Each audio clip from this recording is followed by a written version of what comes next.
In this short video, I'll show you how to find the serial numbers of your Oculus Quest controllers and your Oculus Quest headset. Each of them have a different serial number, so if you ever have a problem with it, Oculus will probably ask for it if you want a replacement or a repair. So let's start with a controller. How to know the serial number of this one is very easy. So you're going to take it, and as you can see, there is a button on this side, while you're going to go on the opposite side, this panel. This panel is removable. Even here, I don't know if you can see, there's a small logo telling you to pull it this way. So you're going to take your thumb here, apply some pressure, and pull it the way the arrow is indicating.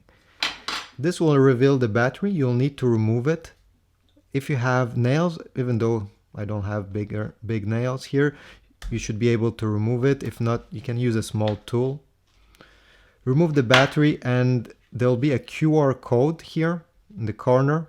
And under the QR code, you should see the serial number, okay? Right under it.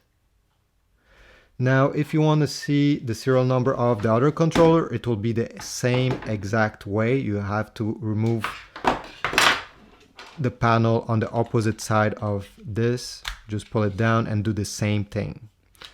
On the Oculus Quest headset, it's a bit different, obviously.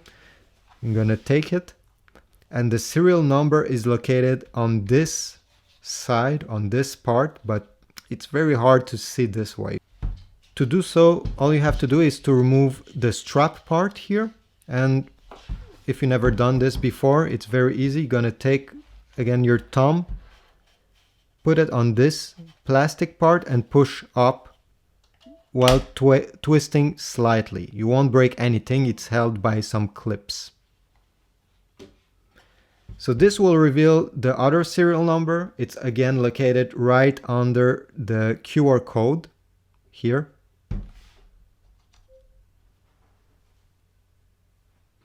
And when you're done, putting this back is very easy. You just need to place it above and clip it. Whoops. Here you go, here and here too. And you're done. So this was the method to find the serial numbers on your Quest 2 and your controllers. Hope this was useful. Hope you can get your Quest 2 repaired. And leave a like and a comment if this worked for you.